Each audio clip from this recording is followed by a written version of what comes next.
Welcome to Shrabani's odyssey. আশা করি সবাই ভালো আছেন। আমার আগের ভিডিওতে সবাই দেখেছেন যে আমি আমার খালামণির বাসায় গিয়েছিলাম, আর আজকে হচ্ছে যে আমি আমার কাজিনের ব্যাচে যাচ্ছিলাম। কারণ সকাল সকাল আমরা উঠে কোনো রকম নাস্তা করে জাস্ট একটু বসেছিলাম এক কাপ কফি নিয়ে। আর আমার কাজিন তার ফ্রেন্ডের কাছ থেকে জানতে পারছে আজকে তার ব্যাচ ছিল, তাই আমরা হচ্ছে যে কোনো রকম রেডি হয়ে একদম মুখে একটু পানি দিয়ে ফ্রেশ হয়ে আমরা চলে যাই ওর ব্যাচে। অ্যান্ড চেহারা তখন খুবই ফ্যাকাশে লাগছিল। আর এরপর বাসায় যেয়ে লাঞ্চ করে একটু রেস্ট নিয়ে আমরা আবারও বের হয়ে যাই একটু ঘুরতে। আর আমরা ঘুরতে যাই হচ্ছে একদম ফেমাস আগারগাঁও, যেই মেন নতুন রাস্তা, যেখানে হচ্ছে যে মাঝখানে খুবই ভাইরাল কেক বসেছিল, ওইটাকে একদম কেক পট্টি বানিয়ে ফেলেছিল সবাই। চারদিকে যত দূর পর্যন্ত চোখ যায় তত দূর পর্যন্ত শুধু কেক আর কেক। আর এই যে হচ্ছে সেই ভাইরাল কেক বিক্রেতা জাকির ভাইয়ের স্টল। আর ওনার স্টলে কাস্টমারের থেকে বেশিরভাগই ছিল হচ্ছে ব্লগার বা যারা ভিডিও করে তারা, প্রত্যেকের হাতে ফোন ছিল এবং প্রত্যেকের ঠেলাঠেলি করে হচ্ছে ভিডিও করছিল। তো ওই এত ঠেলাঠেলির ভিতরে তো আমার পক্ষে যাওয়া কখনোই পসিবল হবে না। তো আমি হচ্ছে যে এখানে আরও দেখছিলাম সব কিছু। এখানে মোটামুটি সব কিছুই পাওয়া যায়, যেমন ভুট্টা, আরও আরও অনেকগুলো কেকের স্টল ছিল। এবং আমি যখন গিয়েছিলাম তখন কিন্তু স্টলগুলো মাত্র খুলছে, একদমই পারফেক্ট টাইমে গিয়েছিলাম। সব কিছুই হচ্ছে যে একদম তারা নিয়ে বসেছে। এই যে আরও অনেকগুলো কেকের স্টল ছিল এখানে, এবং অনেকেই হচ্ছে যে কেকের স্টল নিয়েছিল। অনেক অনেক মহিলারাও যারা হচ্ছে আগে হয়তো বা কোনো কিছু করার আগে ভাবতো, তারা হচ্ছে যে এখন কেকের স্টল নিয়ে বসেছে। সো এটা আমি বলবো একটা প্লাস পয়েন্ট, যে সবাই আসলে ব্যাপারটাতে উৎসাহ হচ্ছে যে রাস্তায় আসলে কেক নিয়ে বসাটা কোনো খারাপ দিক না, বা এটাকে ছোট করে দেখছে না। আর যাওয়ার পথে আবারও দেখলাম জাকির ভাইয়ের দোকানে আবারও প্রচুর ভিড়, সময় বাড়ার সাথে সাথে তার ভিড়টাও বাড়ছিল। আর এরপর আমি আর আমার কাজিন হচ্ছে একটা পিৎজা নিয়ে নিই। পিৎজাটা খুবই মজা ছিল। আমি আর আমার কাজিন আমরা দুজনই গিয়েছিলাম, শুধুমাত্র আমরা দুজন, আর কেউই যায়নি আমাদের সাথে। অ্যান্ড আমরা হচ্ছে খুব ভালো ঘুরেছি একদম নিজেরা নিজেরা। তো এই যে হচ্ছে আমাদের পিৎজা যেটা আসে, আর এটা এতটা গরম ছিল যে আমি ছিটতেই পাচ্ছিলাম না। আর এটা খেতেও খুবই মজা ছিল, অ্যান্ড এটা খুবই চিজি ছিল। আমি হয়তো এখানে চিজ পুলিংটা দেখাতে পারিনি। আর পিৎজা খাওয়ার পর এরপর হচ্ছে আমরা গিয়েছিলাম ফুচকা খেতে। আর এই যে আমার কাজিন, ও হচ্ছে এখানে একটু দুষ্টুমি করছিল, ততক্ষণ আমাদের ফুচকাটা হচ্ছে রেডি হচ্ছিল এখানে।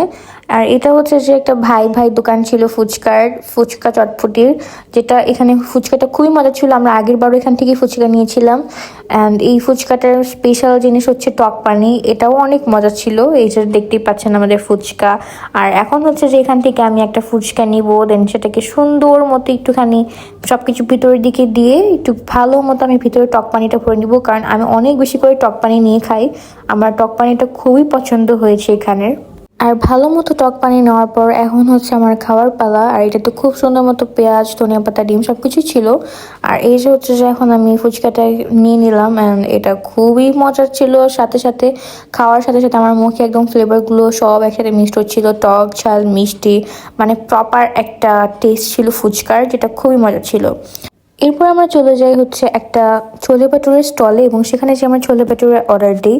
আর এই হচ্ছে আমাদের ছোলে ভাটুরে। আমি আগের বার যে ছোলে ভাটুরে খেয়েছিলাম সেটার থেকে এইবারের এটার টেস্টটা একটু মোটামুটি লেগেছে আমার কাছে। সবটাই ঠিকঠাক ছিল আমার কাছে। নারকেলের যে চাটনিটা, সেটা একটু দইয়ের মতো লেগেছে। ওই প্রপার নারকেলের যে চাটনিটা ছিল আমি আগের বার যেটা খেয়েছিলাম ওরকম লাগেনি এবার। বাট ওভারঅল আমি বলবো এটাও আসলে খারাপ ছিল না, মজাই ছিল, ভালোই ছিল আর কি। আর এখানে ডালটা আসলে ভালো ছিল, মজা ছিল। অ্যান্ড আরেকটা ভালো দিক ছিল যে আমাদের এই ডাল এগুলো শেষ হওয়ার পরে আমরা আবারও সেটাকে রিফিল করে নিতে পেরেছিলাম। ওভারঅল আমি বলবো যে এটা আসলে ভালোই ছিল, এই নারকেলের চাটনিটা বাদে। এছাড়া আমার কাছে ঠিকঠাকই লেগেছে। তারপর এখান থেকে হচ্ছে এই খাওয়া দাওয়া শেষে আমরা বাসায় চলে যাই। আর বাসায় যে হচ্ছে যে আমি বিরিয়ানি রান্না করি, খালামণি সব কিছু করে দিয়েছিল। তো সব কিছু আমার হাতের কাছেও এনে দিয়েছিল, আর আমি শুধু হচ্ছে যে রান্নাটা করছিলাম। এখানে সব ধরনের বিরিয়ানি করতে যেসব মশলা লাগে সেই মশলা, আর এখানে হচ্ছে একটা পাকিস্তানি সিন্ধি বিরিয়ানি মশলা আমি অ্যাড করি। আর এরপর হচ্ছে যে আমি বেরেস্তার ভাজার যে তেলটা সেটা দিয়ে ভালো করে ম্যারিনেট করে সেটাকে সুন্দর মতো কষিয়ে নিই।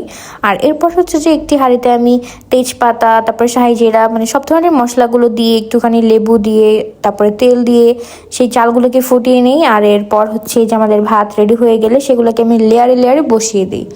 আর এই যে ঠিক এরকমভাবে লেয়ারে বসিয়ে দিই। আর এরপর হচ্ছে যে তৈরি হয়ে গেলো আমাদের চিকেন সিন্ধি বিরিয়ানি। অ্যান্ড এটা কিন্তু আসলে আমি ফার্স্ট টাইম যেহেতু একটা পাকিস্তানি সিন্ধি বিরিয়ানি মশলা দিয়ে রান্না করেছিলাম, সো আমাদের এক্সপেকটেশন অতটা হাই ছিল না, কারণ আমরা জানতাম না যে এক্স্যাক্টলি সিন্ধি বিরিয়ানি টেস্টটা কেমন হয় বা এটা খেতে আদৌ কেমন হবে। বাট আলহামদুলিল্লাহ এটা খেতে অনেক মজা হয়েছিল। সো আশা করি আজকে ভিডিওটা আপনাদের ভালো লেগেছে। দেখা হচ্ছে নেক্সট কোনো ভিডিওতে।